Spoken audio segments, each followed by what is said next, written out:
आज BN news channel पर बांसवाड़ा जिला के वरिष्ठ पत्रकार और हमारे मित्र दीपक श्रीमाल से हम जानना चाहेंगे कि कल चुनावी नतीजे आने वाले हैं और राजस्थान के अगर देखा जाए तो एक बहुत बड़ी शख्सियत थी जो बांसवाड़ा के थे, स्वर्गीय हरिदेव जोशी, उनका गढ़ माना जाता है। तो यहाँ पर क्या स्थिति हो सकती है? जी मिर्जा जी, बहुत बहुत धन्यवाद, बहुत अच्छा सवाल किया है।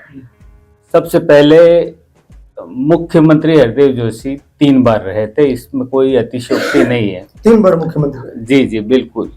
लेकिन बांसवाड़ा जिले के राजनीतिक परिप्रेक्ष्य में देखा जाए तो ये व्यक्ति विशेष का रहा है और उसमें हरिदेव जोशी से भी अगर किसी का कद बड़ा था तो वो मामा बालेश्वर दयाल थे। बिल्कुल, जनता दल से थे। और मामा बालेश्वर दयाल जिन 3 लोगों को कहते थे उन 3 विधानसभा क्षेत्रों में उनका कैंडिडेट 100% जीतता है। ये बांसवाड़ा का 3 विधानसभा? जी जी बिल्कुल, 5 में से 3 विधानसभा। कौन सी जैसी कभी नहीं पीली थी तो पता नहीं होगा।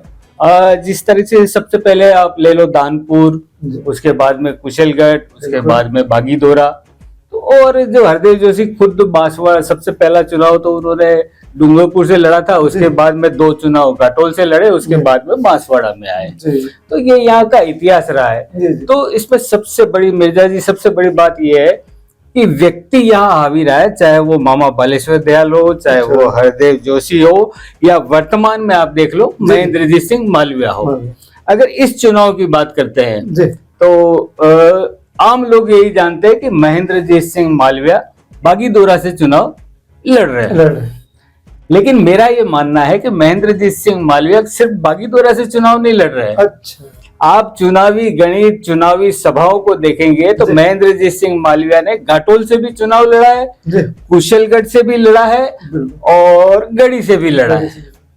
उसका कारण है कि जितनी सभाएं उन्होंने वहां की है, तो जो एक नई पार्टी यहाँ आई है जिसका शॉर्ट नेम बाप कहा जाता है, तो उसका जितना ज्यादा प्रभाव था, उस प्रभाव के ऊपर अगर कोई हावी रहा है बाद के चरणों में, तो वो कहीं ना कहीं महेंद्रजीत सिंह मालविया का नाम आता है। चाहे उनकी तुलना आप मामा बालेश्वर दयाल से कर लीजिए, चाहे हरिदेव जोशी से कर लीजिए। हरिदेव जोशी और इनमें एक अंतर नजर आता है कि हरिदेव जोशी कभी टीम बना के नहीं चले। अच्छा। उनके समय में कांग्रेस संगठन कभी भी मजबूत नहीं हो पाया। अच्छा। और न ही क्योंकि हरिदेव जोशी एक छत्र साम्राज्य की उनकी शुरू से तमन्ना रही थी, उन्होंने कभी किसी को पनपने नहीं दिया। अगर सबसे ज्यादा कोई कांग्रेस अध्यक्ष उस समय रहा है 17 साल तक तो प्रभुलाल रावत रहे। लगातार 17 साल तक वो सांसद भी रहे, वो जिला प्रमुख भी रहे, लेकिन अंतोगत्वा उनकी हालत ये करी कि उनको कांग्रेस पार्टी छोड़नी पड़ी। इसी तरह से एक और नेता का नाम आता है, जिला प्रमुख रहे पवन कुमार रोकड़िया। तो उनकी भी ये स्थिति कर दी गई कि जब वो अपनी ताकत दिखाने के लिए आगे आए, गढ़ी क्षेत्र से, जी गढ़ी क्षेत्र से थे, लेकिन बांसवाड़ा जिला प्रमुख भी रहे और उनको उस जमाने में मिनी चीफ मिनिस्टर की संज्ञा दी जाती थी। तो वो कहीं ना कहीं फिर उनको भी कांग्रेस पार्टी छोड़नी पड़ी। और अगर आज की तारीख की बात करें तो वर्तमान में ज्यादा ध्यान जो सरकारी तंत्र की तरफ से आप देख ले, या गहलोत सरकार की अपनी एक पॉलिसी कि विधायक ही सबसे ज्यादा महत्वपूर्ण होता है, तो संगठन कहीं ना कहीं गौण इन चुनाव में भी नजर आया है। तो इन चुनाव में जो तस्वीर सामने आई है वो मैंने आपको बता दिया कि महेंद्रजीत सिंह मालविया सिर्फ बागीदोरा से नहीं लड़े। अच्छा। वो घाटोल से भी लड़े, गढ़ी से भी लड़े, कुशलगढ़ से भी लगे, और जितनी सभाएं उन्होंने ली है, जितने नामांकन दाखिल हुए, एकमात्र महेंद्रजीत सिंह मालविया ऐसा नेता है जिसने अपना विधानसभा क्षेत्र छोड़कर दूसरों के लिए काम किया। दूसरों को भी संभाला। जी जी बिल्कुल। और सबसे बड़ी बात और बता दूं मैं आपको, क्योंकि जब गहलोत सरकार का गठन हुआ था तो मालविया जी को सबसे पहले चरण में मंत्री पद नहीं दिया गया था। पूरा वागड़ क्षेत्र को आशा थी कि मालविया मंत्री बनना तय है। ये ठीक है कि सचिन ने जो भी न्याय संगत आवाज, मैं बगावत नहीं कहूंगा कि सचिन ने बगावत करी, न्याय संगत आवाज उठाई थी, और उसके बाद जो मंत्रिमंडल में फेरबदल हुआ, आप आज अगर कहीं कांग्रेस जिले में खड़ी है तो उसका क्रेडिट सचिन पायलट को जाता है, क्योंकि युवा चेहरा भी थे वो। युवा चेहरा भी थे, वो यहाँ नहीं आए। लेकिन अगर सचिन उस समय आवाज नहीं उठाते, ये मंत्रिमंडल में फेरबदल नहीं होता, तो आप सोच लीजिए कि दूसरे नेता अपना विधानसभा क्षेत्र नहीं छोड़ पाए। तो एक जिसको खुद प्रदेश कांग्रेस अध्यक्ष कहता है कि हमारे मालविया तो एक शेर है, तो इस शेर ने बता दिया कि वो बागीदोरा के पिंजरे में कैद नहीं रहा। अच्छा, बिल्कुल जैसे कहीं नारे भी लगने लगे थे कि देखो देखो कौन आया, शेर आया, शेर आया। जी, अच्छा, वैसे अभी बीच में उनको उप मुख्यमंत्री की भी उपाधि मिलने लगी थी। जी जी बिल्कुल, ये बिल्कुल सत्य है कि उन्हें उप मुख्यमंत्री पद के लिए ऑफर किया गया था, और कांग्रेस के हित में रहता अगर उस समय उनको, क्योंकि कार्यकाल बहुत कम रहा था। लेकिन मालविया के बनने से ये है कि जो जनजाति क्षेत्र की आवाज, आज जो आवाज जो बाप के रूप में आ रही, भारतीय आदिवासी पार्टी के रूप में जो युवा आ रहा है, का जो साथ मिला, वो युवाओं को अगर कोई कंट्रोल करने की ताकत रखता है, या वो युवा किसी की बात कर सकते हैं, तो वो एकमात्र चेहरा महेंद्रजीत सिंह मालविया है। अच्छा, खुदा न खास्ता अगर महेंद्र सिंह मालविया इस क्षेत्र में नहीं होते तो मेरे ख्याल से बाप का रास्ता तो बिल्कुल साफ था। जी बिल्कुल तय है। उस स्थिति में आप कल्पना कर सकते हो कि ये जो दूसरे राष्ट्रीय राजनीतिक दल है, वो यहाँ खड़े रहने की स्थिति में नहीं होते। जिस ताकत जो दिखाई छात्र संघ चुनाव को मैंने देखा है, तो सारे छात्र संघ चुनाव पर कब्जा इनका रहा है। बिल्कुल। तो ये कहीं ना कहीं एक युवा की, जिसको हम कह सकते हैं आग है। बिल प्रदेश मुक्ति मोर्चा का पीछे से बहुत बड़ा आरएसएस की तरह समर्थन है। मतलब जी देखिए, उन दो संगठनों में बहुत अंतर है, क्योंकि आरएसएस की बात करना एक अलग चैप्टर हो जाता है, और भील प्रदेश की बात अलग हो जाती है, क्योंकि एक तरफ राष्ट्रवाद है और दूसरी तरफ ये है। तो यहाँ पर सबसे बड़ी चीज जो आती है कि युवाओं की आवाज, और उस आवाज को कोई संबल दे सकता है। आप महेंद्रजीत सिंह मालविया ने सिर्फ आदिवासियों के लिए काम नहीं किया है। अगर बांसवाड़ा में कहीं वेद विद्यापीठ की स्थापना हुई है, तो उसमें सबसे अहम भूमिका महेंद्रजीत सिंह मालविया की रही है। 36 कौम को अगर कोई साथ लेके चल सकता है, तो वो एकमात्र महेंद्रजीत सिंह मालविया है। दूसरी बात ये है कि जितना बजट इस क्षेत्र के लिए लाया है, जिसको माही की नहरों को जीवन रेखा माना जाता है, ऐतिहासिक, 2,500 करोड़ से ज्यादा की स्वीकृति लेके आया। तो कहीं ना कहीं मालविया वो प्रभाव है, उस प्रभाव को आप रोक नहीं सकते, और इसीलिए मैं कहता हूँ मालविया 4 जगह से चुनाव लड़ा है। उनका अपना एक लंबा अनुभव भी है, और उनका व्यवहार भी है लोगों के प्रति। सीधी सी बात है कि लोगों से सीधा सीधा जुड़ाव है। आप देखिए कि कई बार होता है कि एक आदमी किसी पद पे पहुंच जाता है, उसके बाद में वो अपने लोगों को अगर छोड़ देता है, तो कहीं ना कहीं उसका खामियाजा उसको भुगतना है, क्योंकि जो साथ था आपके, अगर आप उसको भूल जाते हो, तो निश्चित रूप से कहीं ना कहीं वो आपके राह का सबसे बड़ा कांटा बनेगा। क्योंकि दुश्मन कौन होता है? जो पहले दोस्त होता है वही दुश्मन बनता है, तो वो दुश्मनी की स्थिति चली जाती है। अच्छा, आज की रात तो मतलब देखा जाए तो सभी के लिए कहते हैं कि एक कत्ल की रात है, सो नहीं पाएंगे शायद कि सुबह क्या होने वाला है। तो क्या आपकी बार ये बाप पार्टी है, बीएसपी है और निर्दलीय, क्या खेल बिगाड़ सकते हैं दोनों पार्टी के लिए, कांग्रेस और बीजेपी के लिए? देखिए, एक चीज तो स्पष्ट है कि युवा शक्ति, और सिर्फ युवा शक्ति नहीं है, इसके साथ में दूसरी ताकतें भी लगी हुई है। क्योंकि अगर सिर्फ कोई कैलकुलेशन करता है कि सिर्फ युवा शक्ति है, क्योंकि मैंने इन चुनाव में महसूस किया कि जहां तक लोगों की सोच थी या कांग्रेस जनों की सोच थी, तो उनका मानना था कि युवा पीढ़ी तो वैसे ही वोट सारे के सारे मोदी को जाएंगे, तो वो बाप जितने कटेगा उतना कांग्रेस को फायदा होगा। ये एक गलत सोच लेके चले थे। अच्छा। क्योंकि ये जो भारतीय आदिवासी पार्टी जो आई है, वो नए उद्देश्यों को, यहाँ लोकल जो मुद्दे हैं उनको ले, और कोई मुद्दे भी बहुत बड़े नहीं है। अगर समय रहते सरकार चाहती तो इनको सुलझा देती। 2 जो बड़े कांड हुए, कांकरी डूंगरी और ये अभी हाल ही में बांसवाड़ा में जो कांड हुआ है, तो उसका कहीं ना कहीं युवा शक्ति पे बुरा प्रभाव है। हो सकता है आज की तारीख में कुछ केस वापस ले लिए, कुछ कर लिए, लेकिन उसके बावजूद आपने एक, जिसको कहते हैं ना, चिंगारी दिखा दी है। तो स्थिति आई है। इन स्थितियों को निपटने के लिए आपको एक प्रभावी नेतृत्व चाहिए, और वो नेतृत्व आदिवासी का ही होगा। क्योंकि हम ट्राइबल एडवाइजरी कमेटी अगर आप देखें, तो उसकी आज तक बैठक नहीं होना। अच्छा।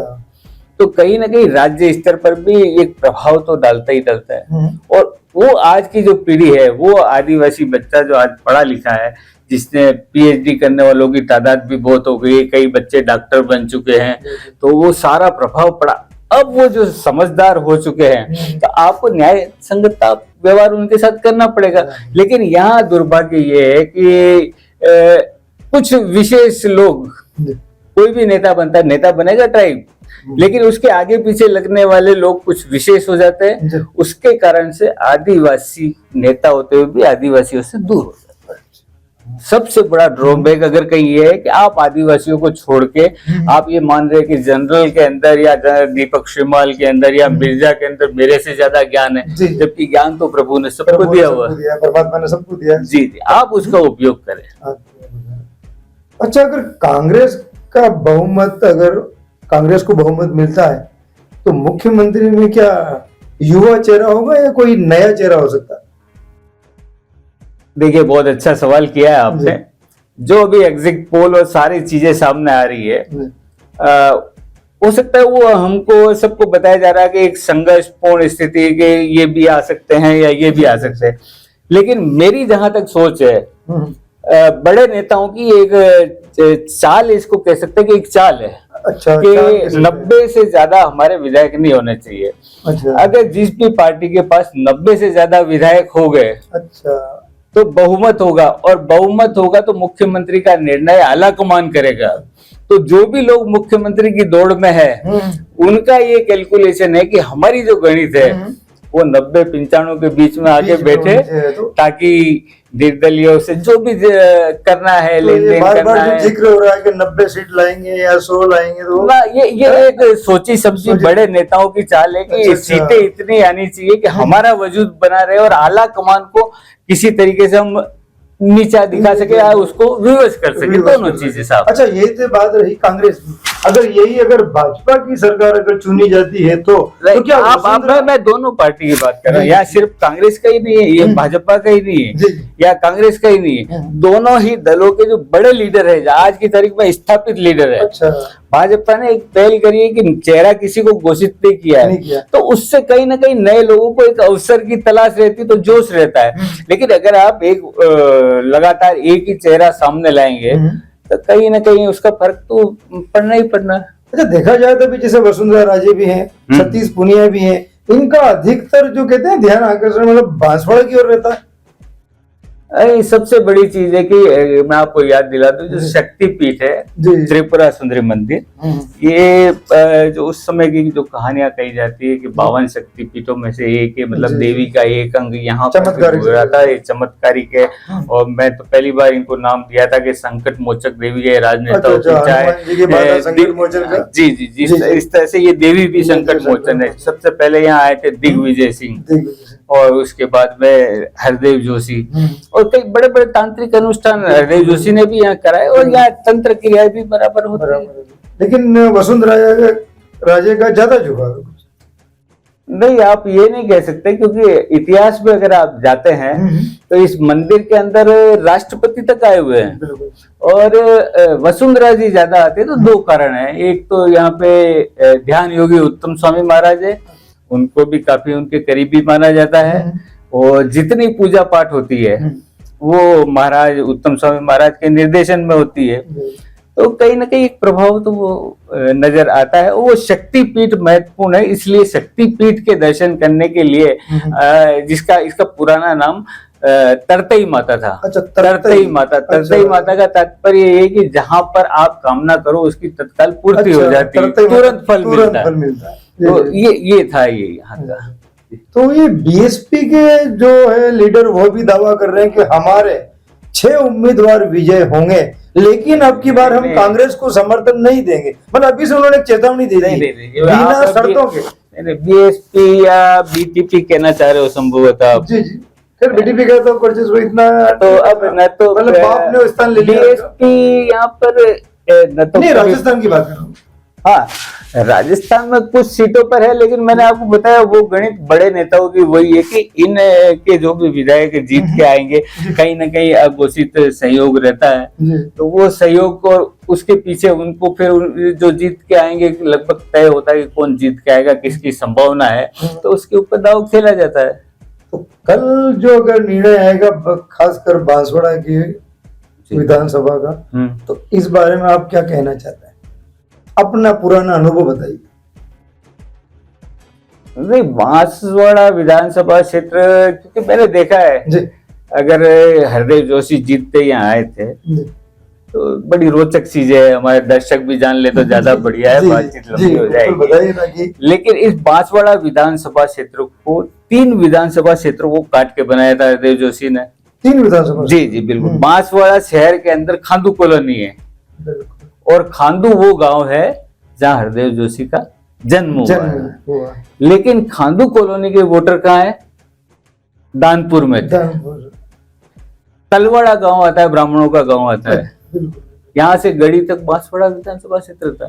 लेकिन तलवाड़ा ब्राह्मणों का गांव आया तो उसको भी काट के दानपुर में डाल दिया। तो तलवाड़ा, गढ़ी और आबापुरा, जी जी जी, कुछ जो ब्राह्मणों के और जो बनियों के गांव थे उनको दानपुर विधानसभा क्षेत्र में। तो ये एक अलग रोचक गणित है बांसवाड़ा विधानसभा क्षेत्र का इतिहास भी। तो ये बहुत ही कम लोगों को पता, मतलब देखा जाए तो आज के हमारे युवा दर्शकों को भी इस बारे में आपने बताया। नहीं, बिल्कुल बिल्कुल। मैं आपको बताना चाहूंगा कि अगर आप माही डैम की बात करते हैं तो माही डैम किसने बनाया था? आप कहेंगे हरिदेव जोशी। हाँ, आप गलत हैं जी। इसका नाम ही जमनालाल बजाज परियोजना है। अच्छा, बिल्कुल। जो स्वतंत्रता सेनानी जमनालाल बजाज थे, उद्योगपति भी थे, महात्मा गांधी उन्हें अपने 5वें बेटे के रूप में स्वीकार करते थे। तो उन्होंने इस बांध के निर्माण में आर्थिक सहयोग प्रदान किया है, तो ये जमनालाल बजाज के नाम से। अच्छा, आर्थिक सहयोग भी दिया उन्होंने? जी बिल्कुल, कागजों में। और ये 3 राज्यों का समझौता है, बिल्कुल। गुजरात, मध्य प्रदेश और राजस्थान। और सबसे बड़ा जो हिस्सा इसके निर्माण में वो हिस्सा राशि देने वाला गुजरात है। आज 77 टीएमसी पानी में से 40 टीएमसी पानी आप गुजरात को देने को विवश हो। क्यों? क्योंकि पैसा उसका है। और आज अगर आप वो पानी देना बंद कर दो, समझौता था कि नर्मदा का पानी आएगा तो उसको, लेकिन वो पैसा चुकाना है, तो वो पैसा चुकाने के लिए राजस्थान सरकार के पास ताकत नहीं है। इसलिए हमारा जो पानी है, जिसको कभी कभी आप सुनते होंगे योजना बनती कि माही का पानी जालोर तक ले जाया जाएगा, आप तब ले जा सकते हो जब उसका गुजरात का पैसा उसको दोगे तब। जी।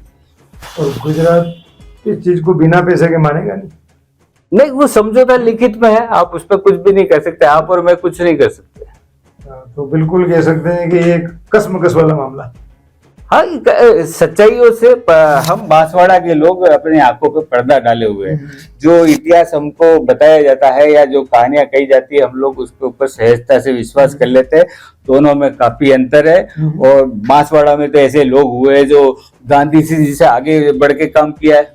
उसमें सबसे पहला अगर कोई बड़ा नाम आता है चिमनलाल मालोद का, जिसने नेमा समाज में जन्म लेने के बावजूद हरिजन जीवन व्यापन किया। गांधी ने तो सिर्फ कहा था हरिजन सेवा, लेकिन उस आदमी ने पूरा अपना जीवन समर्पित कर दिया। आज भी सांझ सेवा कुटी है, वहाँ बच्चों को निःशुल्क पढ़ाया जाता है। लेकिन दाऊद रोड पे, हाँ बिल्कुल, दाऊद रोड पे बिल्कुल बच्चों को निःशुल्क शिक्षा दी जाती है। जी बिल्कुल दी जाती है। तो ये कई चीजें हैं जो इतिहास के साथ दफन कर दी गई। मैंने कहा ना आपको, जैसे पहले बताया कि एक छत्र साम्राज्य, तो आप वो पर्दे आज नहीं तो कल हटेंगे। कल बिल्कुल मिटाया नहीं जा सकता, वो इतिहास सामने आएगा। अच्छा, अभी जो राष्ट्रीय चैनल है उन पर भी एग्जिट पोल बताया जा रहा है, तो भाजपा के दर्शक भी बिल्कुल मतलब कह सकते हैं उत्साहित है कि आप तो एक वरिष्ठ पत्रकार हैं, तो यहाँ की जो 5 विधानसभा है, इस बारे में आप कुछ कहना चाहेंगे क्या? देखिए, चैनलों का अपना काम है, वो एक अपना तरीका होता है, कुछ लोगों से बातचीत कर ली जाती है। आज बांसवाड़ा की आबादी है, आपके 18 लाख लोग है बांसवाड़ा जिले में, 18 लाख से अधिक की आबादी। आप 18 लाख लोग में से अगर 100, 150, 500 या 5000 लोगों से बात करके एग्जिट पोल निकाल के दे देते हो, तो उसके ऊपर कितना भरोसा किया जा सकता है, वो दर्शक भी समझते हैं और आप भी समझते। कई बार इनके आंकड़े बुरी तरह फेल हो गए। वो बिल्कुल होना ही तय है, क्योंकि आप 18 लाख में से ज्यादा बता रहा हूँ आपको, आप 5000 लोगों से संपर्क करते हैं, वो भी बहुत बड़ा आंकड़ा।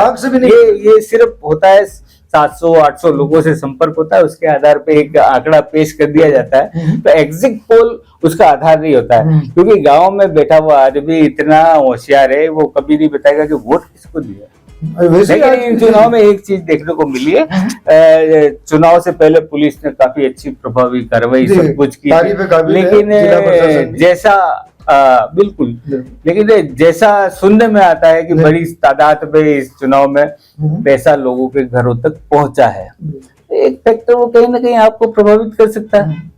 लेकिन पैसा पहुंचा है वो तो बात है, लेकिन जिस तरह से चुनाव जो मतदान शांतिपूर्ण हुआ है, कहीं दोबारा कराने की आवश्यकता नहीं जी, पड़ी। जी, जी, इसका उसके- श्रेय जिला प्रशासन की जी टीम को जी ही दिया जाता है, पुलिस जी, प्रशासन। जिला प्रशासन और पुलिस पुलिस टीम, प्रशासन, जी। अगर आप देखोगे तो प्रशासन। सबसे पहले सबसे बड़ी बात ये चुनाव में रही कि जितना एक्टिव जिला प्रशासन जी और पुलिस प्रशासन रहा जी। है, राजनीतिक दल के लोग उतने नहीं नहीं रह पाए। नहीं। इस मामले में जिला कलेक्टर प्रकाश चंद्र शर्मा, बिल्कुल पुलिस अधीक्षक अभिजीत सिंह, प्रशंसा की उसके बाद IG में मैडम एडिशनल, जो हाँ S IG Parimal, S Parimal, Parimal. एक निर्देशन में रहता है। और ये जिस SP तरीके से जो कार्रवाई हुई थी, जी, जी।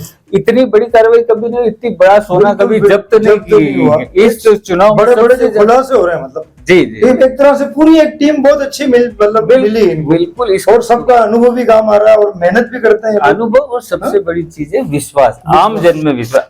आप प्रशासन को ले लो जी। या पुलिस को ले लो, जी। और जो मैंने देखा एसपी की कार्यशैली यहाँ जी, की, जी। अभिजीत सिंह की, हम्म। उस कार्यशैली में सबसे बड़ी चीज ये वो क्रेडिट देना नहीं भूलते। जी। मान लीजिए कि एक कांस्टेबल ने बिल्कुल, सम्मान। उपलब्धिपूर्ण काम जी, किया जी, है, जी। तो उसका सबसे पहले सम्मान। सम्मान जैसा भी 15 अगस्त में भी किया गया था। हाँ, है, और इतिहास में नहीं, शायद ये समय समय पर ये बीच बिल्कुल बीच में करते भी हैं। किया उन्होंने, ऑफिस में बुला के तो किया। लास्ट पुलिस कर्मी को सम्मान देना, देना। तो लास्ट कड़ी को अगर आप सम्मान देते हो तो निश्चित रूप से सफलता आपके चरण चूमेगी। और इसीलिए बिल्कुल। मैं तो प्रशासन और पुलिस प्रशासन जी। और उसके बाद में राजनेता, क्योंकि राजनेताओं ने भी जैसा पहले एक माहौल बना दिया था कि अब की बार चुनाव में तो बाप पार्टी आ रही है, हाँ। लेकिन बाप पार्टी के नए लड़कों ने जी जी जो अनुशासन दिखाया है, वो अनुशासन की भी तारीफ करनी पड़ेगी आपको, बिल्कुल बिल्कुल बिल्कुल।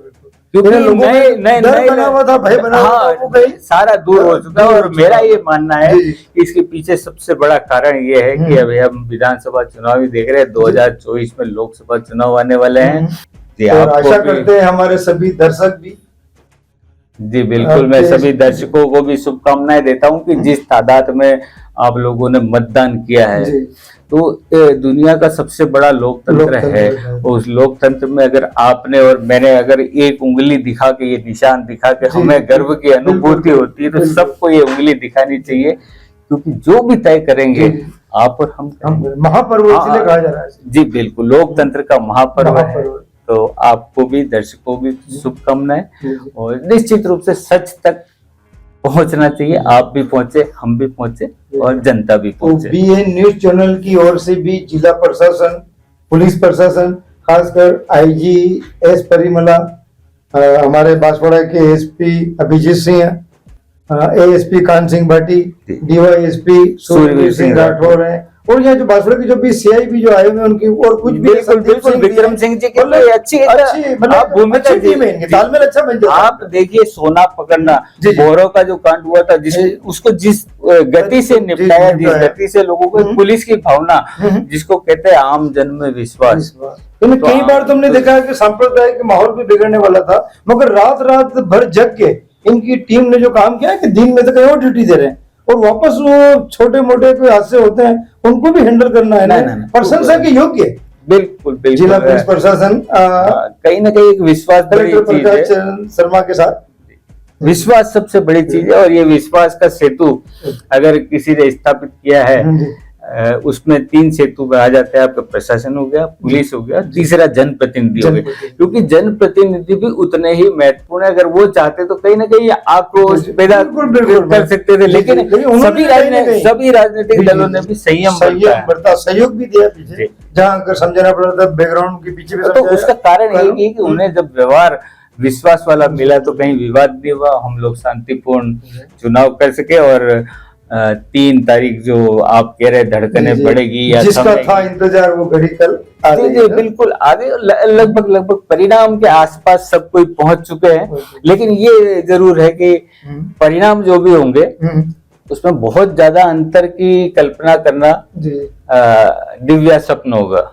आप अंतर बहुत कम रहने वाला कम रहने वाला है। है। हार जीत का जो भी अंतर रहेगा वो अंतर बहुत कम रहने वाला है। धन्यवाद जो जी। आपने अपना कीमती समय जी जी, आपको भी Banswara news channel studio room पर आकर दिया।